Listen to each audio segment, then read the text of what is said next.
자, 우리 3강 들어가도록 하죠. 349페이지 유통정보 국내 유통업체 코드체계입니다. 자, 여기서 이제 첫 번째 나온 게 우리가 이제 기본서에서는 뭐라고 되어 있냐면요. 상품 코드의 종류라고 되어 있죠. 그래서 상품 코드의 종류입니다. 그래서 이제 첫 번째 나와 있는 게 물류, 표준 물류 바코드죠. 자, 이 표준 물류 바코드가 우리 시험 문제에 나올 가능성이 굉장히 높아요. GS1 14라고 하는데요. 시험에 출제될 가능성이 높습니다. 그래서 별표를 3개 정도 쳐놓으시는데요. 자, 들어갑니다. 자, GS1 14에 대한 의의 들어가 볼게요. 자, 얘는 이제 표준 물류 바코드는 개별적인 물류 작업과 물류 정보 시스템 LIS에 유기적으로 결합돼서 GS1 14 박스 단위의 표준 물류 코드예요. 박스 내부의 단품은 이제 GS1 13 단품 코드로 다르죠. 우리가 이제 예전에 제가 기본서에서 박스가 있으면 박스 자체에 대해서 물류센터에 입고하기 위해서 이제 GS1 14라는 것은 박스만 개수로 세면은 낱개 상품은 저절로 이제 나온다는 얘기죠. 그래서 개별 상품은 이제 GS 우리가 1 13이다 이렇게 표현해요. 단품 코드는. 그래서 얘는 이제 GS1 14로 GS1 14는 박스 단위의 표준 물류 코드이며 박스 내부의 단품은 GS1 13 반품 코드다. 이거 꼭 알아가셔야 되고요. 자, GS1 14는 업체 간 거래 단위의 물류 단위, 즉 주로 박스의 식별에 사용되는 국제 물류 분류 바코드로서 이 생산 공장이나 물류센터, 유통센터 등의 입출하 시점에 판독되는 표준 바코드가 굉장히 중요하죠. 자, GS1 14는 골판지 박스 등으로 자, 외장 박스, 집합 포장, 상품의 상품 코드를 인쇄하기 위한 그 개발된 바코드입니다. 그래서 밑에 그 포장 박스를 개봉하지 않고도 직접 내용물에 대해서 개별 포장이 무엇인지를 자동적으로 판독한다는 게 예전에 제가 예상 문제를 냈었죠. 그럼 개발된 것으로 국내뿐만 아니라 전 세계 제조업체, 유통업체, 물류업체 모두가 공통적으로 사용할 수 있는 국제 표준 물류 바코드가 키가 되겠죠. 자, 이를 통해서 대고객 서비스 향상과 각사의 물류 코스트를 제가 감소할 수 있고요. 이 GS1 14 를 바코드로 표시하기 위한 심벌의 명칭은 이제 ITF 14로 불립니다. 코드 체계는 물류 식별 코드가 이제 우리가 12자리, 이거 이제 다 전체적으로 보는데, 자, 우리가 물류 식별 코드가 있고요. 그 다음에 3자리가 국가 식별 코드가 있습니다. 자, 물류 식별 코드는 1자리고, 우리나라 880이죠. 국가 식별. 제조업체 코드가 4자리가 있고, 상품 포함 코드가 5자리, 체크지트가 1자리죠. 그래서 이제 밑에 GS1 14는 14자리 코드로 되어 있다. 물류 식별 코드가 1자리고, 국가 식별 코드, 우리나라 880, 제조업체 코드가 4자리, 상품 포함 코드가 5자리, 체크지트 1자리다. 이렇게 보시고요. GS1 14의 물류 식별 코드의 1자리 수는 다음과 같이 이제 부여하는데, 자, 물류 식별 코드가 이제 제로입니다. 그건 GTIN에 따른 식별 코드 구문입니다. 그래서 박스 내 소비자가 구매 단위가 혼합되어 있는 거고요. 1에서 8은 박스 내에 동일한 단품만이 들어있는 물류 식별 코드.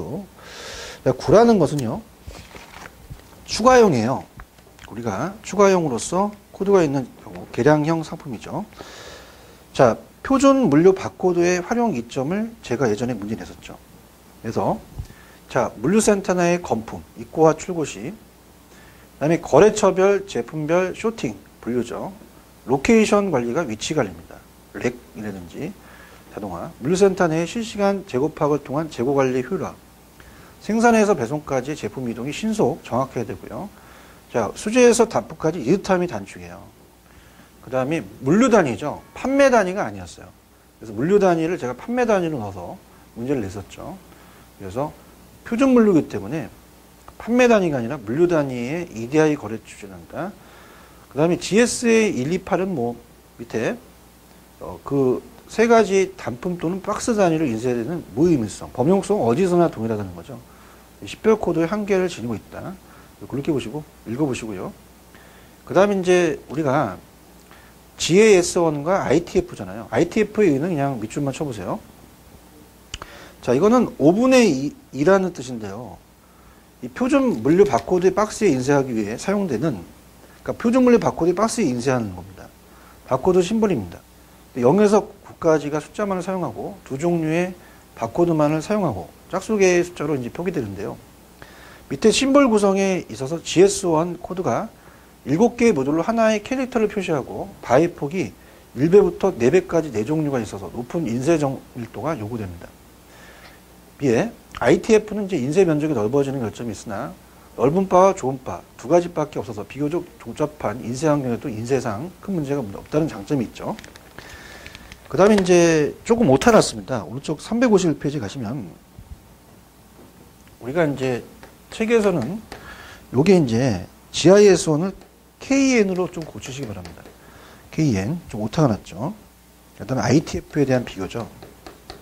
그래서 KN은 예전에 EAN이 KN으로 바뀌고 요건 이제 구분인데요. 자, KN은 표준 13자리 단축 8자리인데 자, 우리가 ITF는 물류 바코드죠. 그래서 14자리다. 물류 바코드. 요게 핵심 포인트입니다, 지금. 물류 바코드다. 그 다음에 이제, 소비자. 자, 소비자에 의해서 우리가,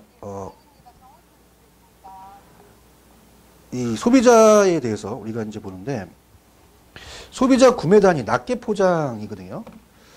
낱개 포장으로 이제 우리가 볼 수 있고요.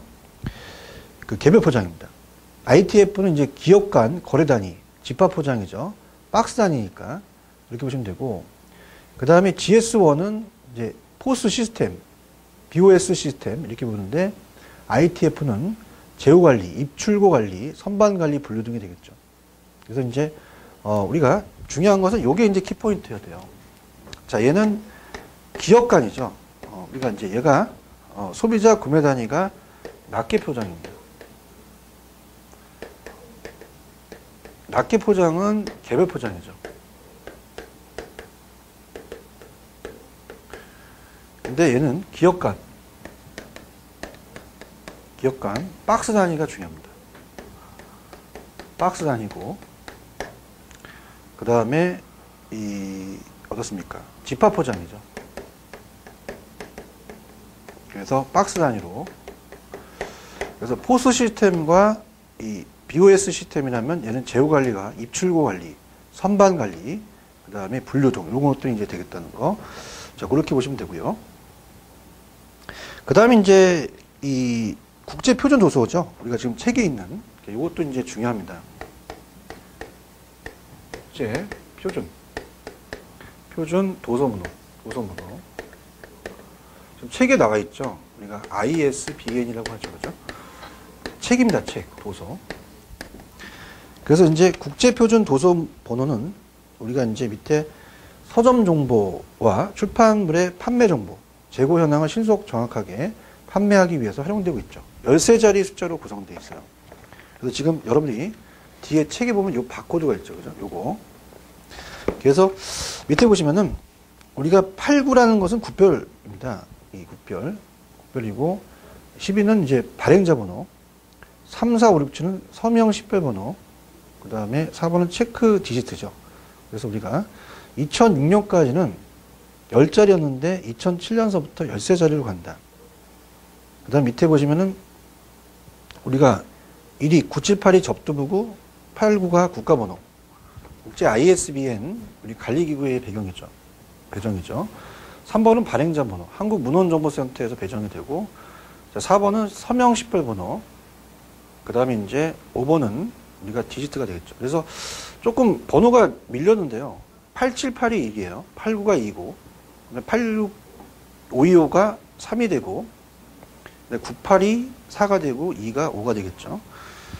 자, 우리나라는 이제 1990년에 인터내셔널 ISBN 에이전시로부터 국별번호 89를 취득합니다.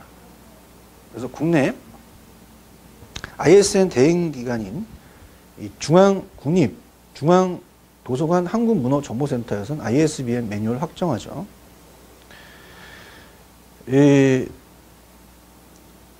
그래서 어떻습니까?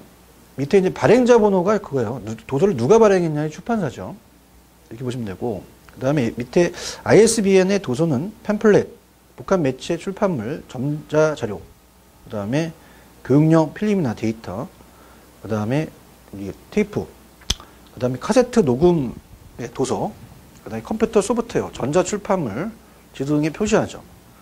자, 그러나 이제 중요한 게 달력이나 요거 중요합니다.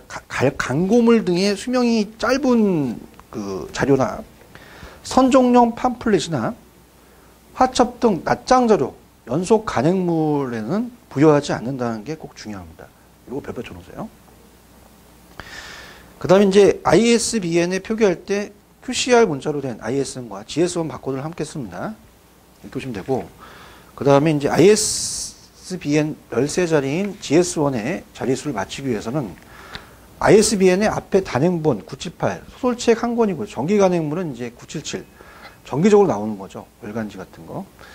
정기 간행물에 대해서는 ISSN 우리가 사용되고 있습니다. 그래서 밑에 ISSN은 끝자리에 우리가 숫자나 영문을 X로 붙여요.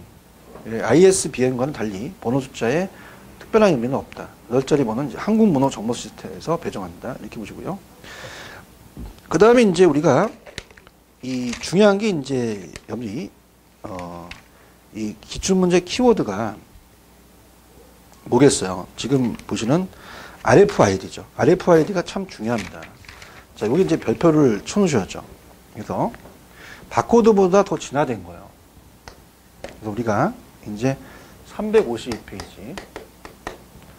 자, 우리가 어떻습니까?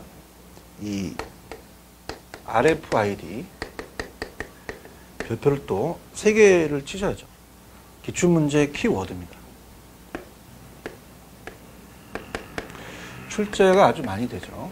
굉장히 중요한데, 자, 이거는 이제 우리가 그 해설이 무선 주파수 식별이에요. 무선 인식, 무선 식별 전자태그 기술은 이제 무선 주파수를 이용해서 먼 거리에 있는 대상, 물건, 사람들을 식별하는 겁니다. 기술이죠. 그래서 안테나 칩으로 구성된 RF 테크입니다. 그래서 이 RF의 리더를 통해서 판독을 하죠.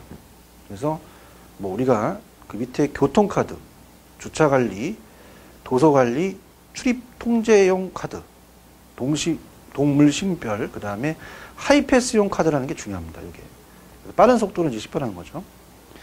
그 밑에 이제 그 구축에는 RFID의 태그와 RFI 판도기로 이제 필요하죠. 자, 태그는 상품에 부착되어 데이터가 입력하는 IC 칩과 안테나로 구성됩니다. 그래서 IC 칩 안에 정보를 기록하고 안테나를 통해서 리더와 교신해서 데이터를 무선으로 리더에 보냅니다. 이 정보가 태그가 부착된 대상을 식별하는 데 이용합니다. 태그는 이제 배터리 내장 유무에 따라서 능동형과 수동형이 있다 그랬죠. 그 다음에 이제 오른쪽에 리더 판도기는 주파수 발신을 제어하고 태그로부터 수신된 데이터를 해독합니다. 리더는 이제 용도에 따라서 고정, 이동형, 휴대형으로 구분하죠. 리더는 이제 안테나 및 RF 회로, 변 복조기, 실시간 선호 처리 모듈, 프로토콜 프로세서는 구성되어 있다. 자, 바코드와의 차이가 이제 여기 시험 문제에 나옵니다. 요거 별표 쳐놔보세요. 그래서 우리가 353 항상 비교하는 게 시험 문제가 나와요. 그래서 바코드하고 이것도 별표 3개 우리가 RFID입니다. RFID. 어제 그 책에 RFID의 개념도가 있잖아요. 개념도를 이제 여러분이 체크를 해 보셔야 되거든요. 그래서 바코드는 광학식이에요. 그래서 이제 빛을 이용해서 판독하죠. 근데 RFID는 이제 무선 데이터로 우리가 통신을 합니다. 칩이나 안테나로, 리더기로 이제. 그 다음에 이제 바코드는 수십 단어인데 RFID는 수천 단어다. 발전된 거죠. 그러니까 우리가 이 짧은 거리 최대 수십 센티미터인데 우리가 하이패스 인식하는 먼 거리 최대 100m까지. 그러니까 RFID가 더 발전된 거니까 더 발전돼서 더 크기도 크고 더 크다는 얘기죠. 개별 스캐닝이 바코드라면 얘는 최대 수백 개, 마트에 수십 개 한꺼번에 인식을 한단 말이에요. 그죠? 그래서 어떻습니까? 바코드는 상품 구별을 하는 그룹을 이제 구별을 하는 거고요. 이제 RFID는 개개 상품 일련 번호죠. 그다음에 바코드는 라벨 인쇄 10원 미만이지만 RFID는 태그 수백만 원이에요. 원가가 많이 들어요. 상용화 시키는 게 좀 걸리죠. 그래서 제가 문제를 또 세 문제 정도를 제가 뽑아봤어요. 그래서 예전에 우리가 예상 문제를 꼭 체크하시고요. 특징이 중요합니다. 그렇다면 얘는 그 태그의 데이터 변경 및 추가가 자유롭고 일시에 대량의 판독이 가능하죠. 그러면서 이 태그는 냉온, 습기, 먼지, 열 등의 열악한 판독 환경에서 판독률이 매우 높습니다. 원거리, 고속이동 시에도 인식이 가능하고 얘의 시스템은 바코드에 비해 비용이 높죠. 스마트 카드에 비해서는 메모리 용량이 좀 작은 단점이 있습니다. 그래서 이게 이제 구중무시가 돼 있죠. 별표 표시해 놓으시고요. 자, 바코드는 근거리에서 작동해야 하지만 RFID는 무선 신호의 세기에 따라서 그 거리를 자유롭게 조절할 수 있어요. 몇 메다, 몇십 메다까지도 가능하죠. 그렇게 보시면 되고, 그 다음에 태그에 대한 선택시 고려사항은 그냥 보시고요. 자, 구분입니다. 자, 구분이 이제 여기 354에도 제가 여기 굉장히 강조를 했었는데요. 구분이에요. 자, 이게 어떻습니까? 배터리에 대해서 우리가 수소용이냐, 그죠? 아니면 능동용이냐 이렇게 갔었죠. 그래서 이 밑에 수동용은 즉 패시브 RFID는 판독기 리더의 동력만으로 칩의 정보를 읽고 통신하는 형태이고, 능동용 즉 액티브 RFID는 칩의 정보를 읽고 통신하는데 모두 태그의 동력을 사용한다. 수동용과 능동용이라는 자체가 비교해서 나오겠죠. 그래서 보시면 됩니다. 수동용이 한번 시험지에 출제가 됐었는데요. 시험에 출제. 그래서 얘는 우리가 자체 출력 배터리가 부착되어 있지 않아서 비용이 상대적으로 저렴하면서 2m, 3m 내의 단거리 판독이 효율적이고, 반면 능동용은 자체에 출력 배터리가 부착되어 있어서 가격이 좀 비쌉니다. 수명이 제한이 있지만 수십 미터 원거리 통신이 가능하다. 자, 이렇게 한번 보시면 되고요. 그 다음에 이제 우리가 어떻습니까? 이 능동용은 이제 UHF 대역에서 이용된다. 주파수에 의한 구분이에요. 그래서 이 공장 내에 이제 LFID는 낮은 주파수 120에서 140, 그다음에 우리가 전파를 이용합니다. 그래서 어떻습니까? 우리가 그 근거리에 공장 자동화죠. 근거리의 정보 인식을 활용되며, 그래서 시스템 구축 비용이 저렴하다. 근데 HFID가 있었죠. 자, 이거는 13.56 MHz를 사용해서 IC 카드나 도서 등 대여 물품 관리, 출입 및 통제, 보안 등 1m 이내였고요. 그 다음에 어떻습니까? 우리가 그보다 한층 더 높은 주파수를 이용하는 게 울트라 하이죠. 그래서 868에서 956 MHz죠. 대역의 전파를 이용해서 최대 수십 메타 유통 물류 컨테이너 관리가 가고요. 가장 높은 주파수가 뭐였어요? 마이크로퍼죠. 가장 높은 주파수. 그래서 24.5 기가죠. 인식 속도가 빠릅니다. 기가라는 자체를 요새 많이 쓰죠. 장거리 인식이 가능하고 자동차 운행, 흐름 모니터링, 롤게이트 시스템이 또 활용됩니다. 고속 장거리 인식에 하이패스가 여기서 해당되는 거죠. 그렇게 보시면 되고요. 뭐 읽기 쓰기 가능 여부에 따른 분류는 참고하시고, 그 다음에 이제 RFID의 국제 표준은 뭐 우리가 태그 리더 등 기기에 대한 표준과 RF 태그에 저장되는 코드 표준을 구분할 수 있다. 그래서 한번 읽어보세요. 그 다음에 이제 중요한 게 포스 시스템입니다. 그래서 이제 우리가 포스 시스템. 그래서 요건 이제 또 중요하죠. 그래서 우리가 355페이지입니다. 자, 포스 시스템. 여기도 별표를 3개 정도 쳐놓으시기 바랍니다. 그래서 종합 소매 정보 시스템이라고 하는데 할인점이나 백화점이죠. 종합 우리가 소매 정보 시스템이다. 그래서 이거는 판매 시점 정보 관리 시스템이라고 하고 주로 소매 점포의 판매 시점에서 수집하죠. 포스 데이터를 통해서 재고 관리, 제품 생산 관리, 판매 관리를 효율적으로 하려는 정보 의사소통이에요. 그래서 물구무시가 중요하고, 자, 이 시스템은 상품별 판매 정보가 컴퓨터에 보관됩니다. 그 정보는 발주, 매입, 재고 등의 정보와 결합해서 필요한 부분에 활용되죠. 그 다음 밑에 신상품 도입 성과와 홍보 및 광고 효과를 신속하게 파악할 수 있고요. 민감도를 파악합니다. 신상품 판촉, 그래서 가격 변동에 따른 판매량의 변화를 통해 소비자의 가격에 대한 민감도 파악이 좀 용이하죠. 자, 포스 시스템의 기능입니다. 단품 관리죠. 그래서 상품을 제조회사별, 상표별, 규격별로 구분해서 상품, 단품 정보를 수집, 가공, 처리해서, 자, 단품이 뭐였어요? 우리가 SKU잖아요. 그래서 이거는 재고 유지 관리입니다.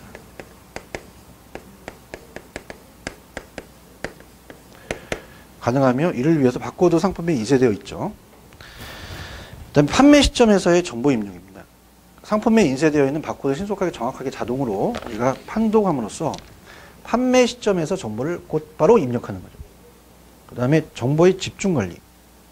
그래서 입력된 모든 데이터는 각종의 정보로 가공되어서 전략적 의사결정에 활용되고, 이 단품별 정보, 또 고객 정보,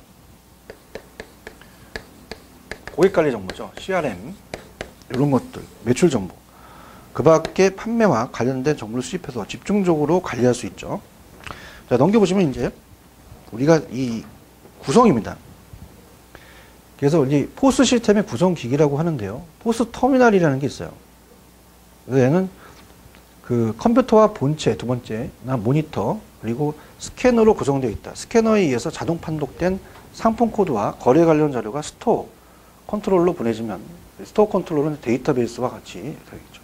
스캐너, 상품에 인쇄된 바코드를 자동으로 판독하는 겁니다. 고정 스캐너가 있죠. 이렇게 옆에 이제 물건 사다 보면은 고정되어 있어 이렇게 쓱 지나가게 되면 바코드가 찍히고, 핸디는 이제 이렇게 손으로 이제 직접 찍는 거죠. 그 다음에 스토어 컨트롤러, 매장의 호스트 이 컴퓨터로 대용량 PC나 미니 컴퓨터가 사용되며, 여기서 이제 상품에 이 마스터 파일이 이제 기록이 돼서, 자, 이게 중요하겠죠. 매장에서 판매가 이루어지면 판매 자료가 이 스토어 컨트롤러로 자동으로 판매 파일, 재고 파일, 구매 파일 등을 갱신하고 기록해서 저장한다는 거 중요합니다. 그 다음에 이제 우리가 보시게 되면은 포스 데이터의 종류예요. 포스 데이터의 종류. 그래서 이제 어떻습니까? 두 가지죠. 상품 데이터와 고객 데이터.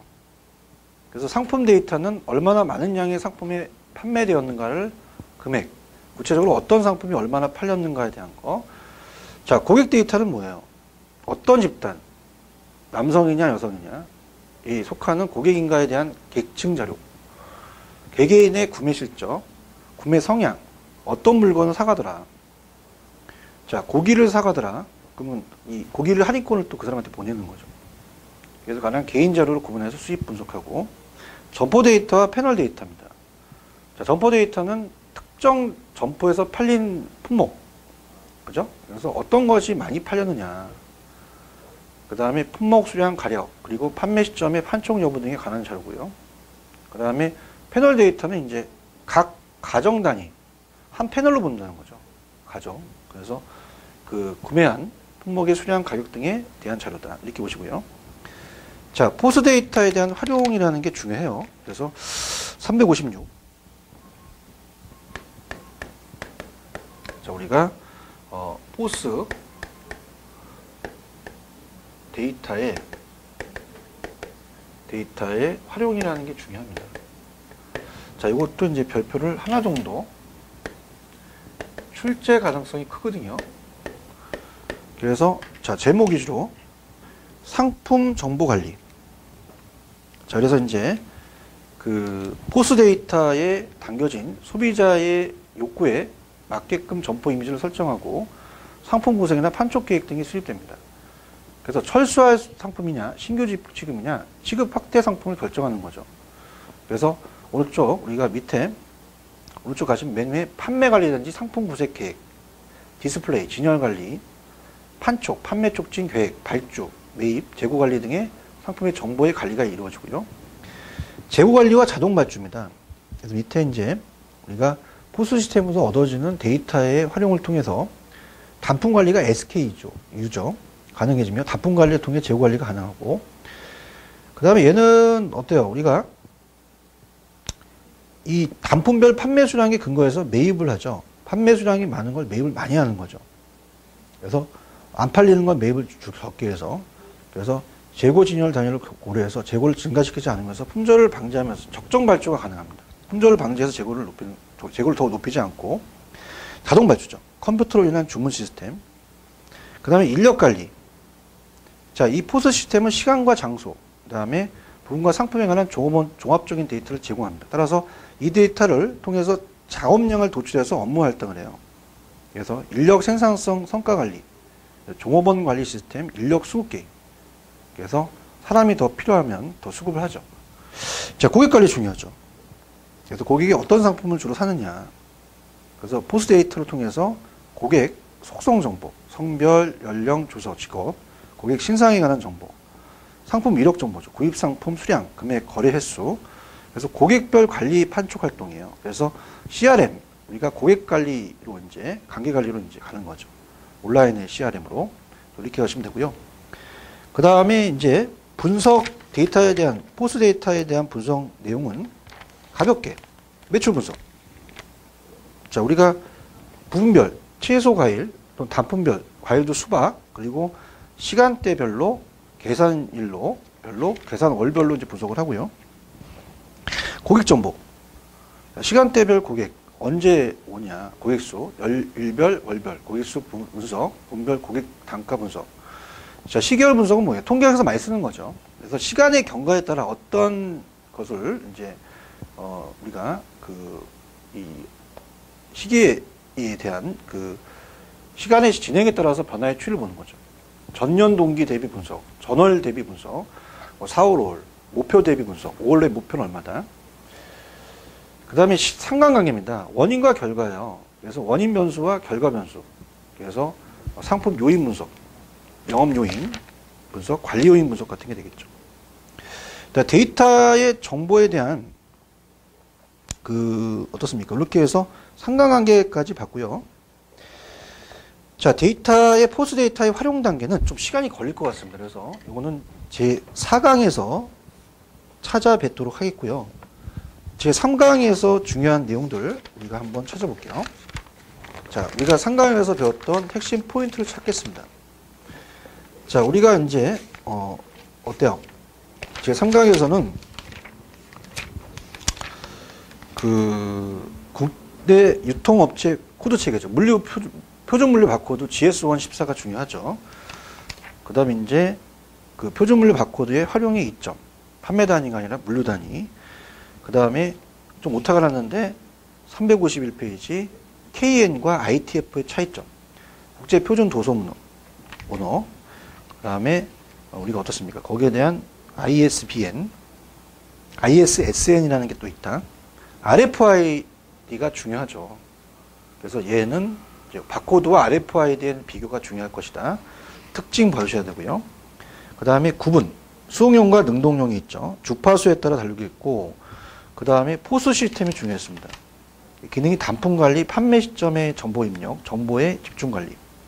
그 다음에 구성, 포스 터미널, 그 다음에 스캐너, 스토어 컨트롤, 그 다음에 포스 데이터의 종류는 상품 고객, 점포 패널, 그 다음에 데이터의 활용은 상품 정보 관리, 재고 관리와 자동 발주, 인력 관리, 고객 관리, 그 다음에 데이터의 분석 내용은 매출 분석을 하더라, 고객 정보 분석, 시계열 분석, 상관관계 분석이 있다. 이렇게 보시고요. 그럼 다음에 이제 우리가 포스 데이터의 활용 단계입니다. 단계라는 게 이제 5단계가 있고요. 그 다음에 기대 효과, 항상 장점이라는 게 중요했잖아요. 장점이 있고 그 기대 효과가 무엇이냐. 그 다음에 이제 배내하고 EDI, 인터넷, 이런 식으로 우리가 다음에 나가도록 할게요. 그래서 제가 체크해드린 부분을 조금 중점적으로 또 공부를 하시고요. 요약 강의는 할 수 없습니다. 지금 다 할 수는 없어요. 핵심적인 것만 찍어드리는 거니까 그렇게 진행을 하도록 할게요. 자, 이렇게 하고 다음에 4강에서 우리가 찾아뵙도록 하겠습니다. 좀 쉬었다가 4강으로 가시죠.